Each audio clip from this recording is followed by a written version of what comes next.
again. This time I'd like to talk about some reflections about Islam and its relations to modern politics and to the far right. There's this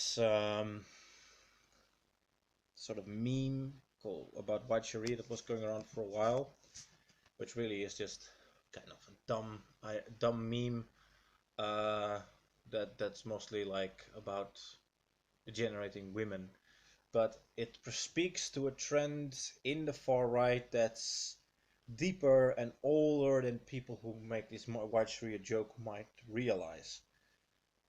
There's a philosophical tradition of people in the right converting or sympathizing with Islam. René Guénon is a famous convert. Thomas Carlyle expressed sympathies for Islam. Um, a number of other known philosophers on the right, um, and politicians as well. This has to do with a philosophy called perennialism. Perennialism is the idea that there are unchangeable truths in man, and that certain things are universal to all men, such as, well, all societies have religion, all societies have marriage. There are certain expressions of human culture that, although they take slightly different forms, are always the same. René Guénon, for example, talks about the exoteric and esoteric experience. There are thinkers like Arthur de Gobineau who talk about the comparative religious experience of Hindu polytheism, Germanic polytheism, and so on. That all of these are simply different expressions of the same core idea. Carl Jung talks about, for example, the idea of the subconscious and of returning imagery, the archetype, these sorts of things. Here's basically that we as humans are all coming from the same source, and therefore we have a certain similar core that we express in different ways. And the reason that quite a few people in modernity, in this modern context, on the right, sympathize with Islam is because they see in it one of the few forces that still opposes liberalism and has perennial values. I know personally at least one person who has converted to Islam who is on the far right, one other person who is a convert and sympathizes with the far right now, and at least a few other people who have an intellectual interest in Islam, in Islamic traditions, because of their anti-liberal rightist worldview. Now, I'm not a liberal either. I can understand their perspective somewhat. If you were to ask me, I'd say that Islam has been fighting a guerrilla war against neoliberalism, against the degeneracy of Western society for the last 20 years, starting with, of course, the 9/11 attacks. They've declared that, Fukuyama said, the end of history, liberalism will triumph, and the Muslim world said, no, no, it will not triumph. We will not be dominated by this degenerated liberal system. We will fight it. And you can absolutely say that there is absolute bravery in Islam. The kind of willpower it takes to be a suicide bomber or to grab an AK-47 and fight against the biggest world powers because of what you believe, that's admirable in and of itself, even though I might not agree with it. Because my spiritual expression is quite different from Islam. And that's what I'd like to get into as well, is I think Islam, for an intellectual, for someone who is like an academic or someone who is interested in philosophy at least, it is not a teaching that promotes thinking. In Islam, there is the notion that Allah intercedes at every moment in everything. When there is fire, there is not action and consequence, like a match being lit. It is Allah's will at that moment that there be fire. And if Allah would not want it there to be fire, there would not be no fire then, regardless of the materials and so on, the match being made of phosphorus and so on. This is quite contrary to the Christian tradition of natural law. And I place myself within the Christian tradition. Some red wine. the blood of Christ, although I'm not at Mass, of course. And here above you can see a painting of Jesus being offered to the crowd, where the Pharisees, of course, demanded Barabbas. I place myself in the Calvinist tradition, although I'm not really. I have some beliefs that don't really mesh with traditional Christianity. I think that consciousness is proof of the divine, because consciousness is something we cannot measure and something we cannot understand as man. We cannot scientifically and materialistically explain consciousness, yet consciousness is there. And to me, that is proof of the divine spark. A materialist might say it's just a sort of a computer that is so complex we can't emulate it yet.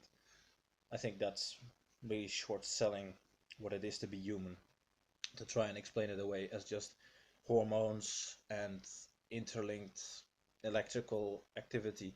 The idea that there can be no free will, that everything is predetermined because it's either instinctual or hormonal impulses determining your free will, or determining your actions, therefore denying free will. I don't believe that. I believe there is free will, and I believe there is consciousness, and therefore that indicates something above the material world level, and therefore there is something spiritual to the world. But I have scientific notions that don't match with traditional Christianity, because traditional Christianity could not know these scientific notions. I believe that science merely discovers the way that the divine has ordered the world. That natural laws, that scientific laws like gravity and so on, are merely the methods by which the divine has ordered the world. That we are merely engaging in a process of discovery of underlying principles that are unchanging, and that therefore nature is in and of itself godly, which is a somewhat pagan belief, but I do not venerate nature. I believe that humanity is in a sense chosen because we're the only conscious beings. And the truth of the matter is, we dominate nature and use it as we please. Apples were about this big in their natural state. Corn and maize and tarwe, all these grains that we use, they've been created from grass halms and turned into these giant stalks. Every kind of plant and fruit and animal we've domesticated and bred. We've wiped out species that were a danger to us. We are the masters of nature. In a sense, in the traditional Christian conception, you would say we are the keepers of nature on God's behalf. That's more or less. I have a Darwinian, naturalistic, scientific worldview, but in my opinion, that can mesh perfectly well with Christian tradition. And I think Christian tradition and Christian culture has produced quite a lot of philosophical and values that have shaped the modern West. Christendom is a mix of some Judaic ideas, quite a lot of Neoplatonic and Stoic ideas, of some Germanic traditions, all mixing together and creating quite a lot of room for philosophical thought. So you have a lot of thinkers about natural law, you have thinkers about the meaning of life, philosophy, Thomas of Aquinas, St. Augustine. These are all philosophers, and quite a lot of philosophers that people say are the foundations of the Enlightenment were Christian in their conception. And Edmund Burke, Voltaire, they would all place their philosophy within the context of religion. Newton was a very, very strictly religious man, for example. And for example, quite a lot of the capitalist, individualist system that we have today has Calvinist origins. And you can read a lot about that in neo-reactionary literature, for example, by Moltbach, who considers the modern world in a sense or a Calvinist heresy. And my critique of Islam is that all of that is not present in Islam. Aside of a bit of poetry and a translation and building on a few ideas from Greek philosophers, there is very little philosophy in Islam. Now, partially this has to do with the fact that there's this concept of divine intercession at every moment, that there is never cause and effect, that there is no real underlying system to any of the world, but merely the will of the divine interceding at every moment, all the time, therefore denying an exploration of the natural world. I have that issue with Islam, and I have the issue with Islam that it is, in a sense, it has these perennial values in it, but it is far and far too brutal in an expression of it. Marriage is good, and it should be between a man and a woman, yes. Sexual lust, I mean, the reason you have marriage is humans have sexual lusts. Therefore, we have invented the institute of marriage to make sure that when there are children, they are taken care of, and that all of this is performed orderly. Almost all traditions that we have are not only do not only have like an esoteric spiritual explanation. They are tried and tested methods of organizing society that have simply worked over time. But Islam takes this far too extreme. They have polygamy, which is a dysfunctional system. They put their women in burqas, which is an extreme overreaction to the sexual power of women. Of course, it is in that way militant, because if you have polygamy and you have the complete desexualization of women, then the men, especially the young men, are incentivized to find their women elsewhere, and that promotes conquest, of course. I mean, it is in many ways a conquest religion, a strong religion, and that Thomas Carlyle is very admiring of that in his writings. He speaks of the strength of Islam, the brutality, the harshness, and I think quite a few modern far-right people empathize with that or find that desirable as well. They see the West, they consider Christianity meek and weak.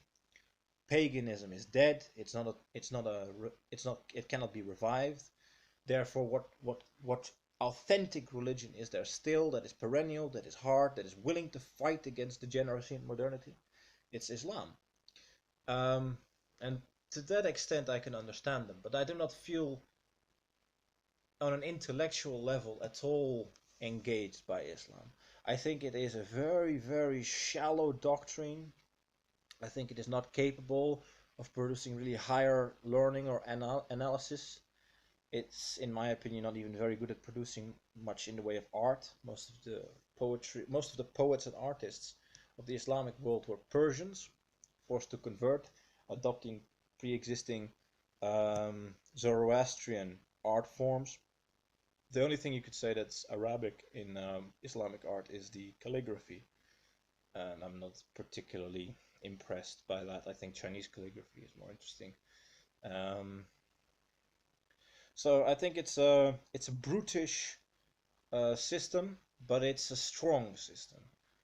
And if you and it's as good and well to be an academic and to be an intellectual, but if you do not have the muscle, the strength behind it to back up those ideas, well, good for you that you have these ideas. Your head's still going to be cut off, right? And that's why you should oppose Islam. Not for the defense of liberal values, not because you're, oh, homosexual marriage, oh, the rights of women, all this, or oh, human rights. There's nothing wrong with capital punishment. There is nothing wrong with the differences between the sexes.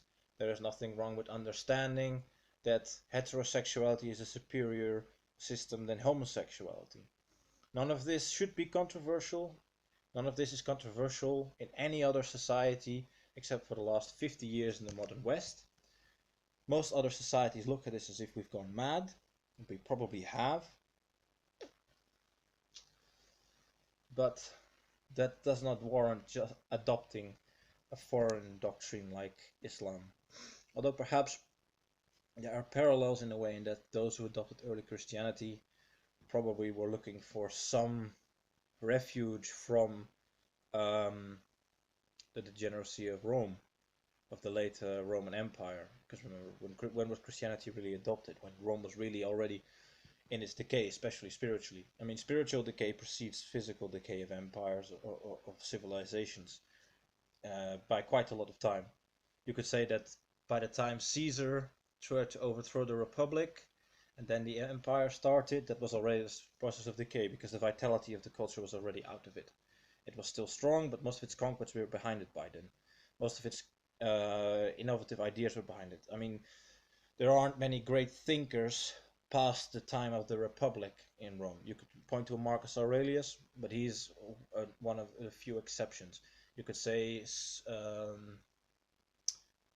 what's the historian's name with an S again? Well, there were a few historians and so on, but quite a lot of the legalistic thinkers and achievements of the Roman Empire, which were in many ways just mechanical, um, came during the Republic. And the Republic, in a way, could be seen as a late stage of Greek civilization, anyway, because it's a complete copy. Um, yeah, I'm not an expert on Islam, I must say. I've read the Hadiths, I've read the Quran, I've read a little bit of poetry from the Al-Andalus period.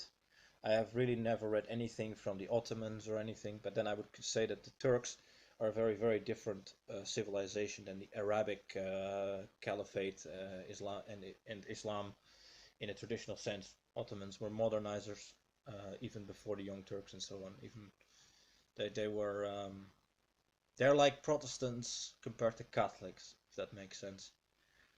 Um, yeah, so that's some thoughts on Islam. I'd like to get a discussion going about this if anyone wants to have some rebuttals to this, especially if they can point me to some interesting philosophy from Islamic scholars.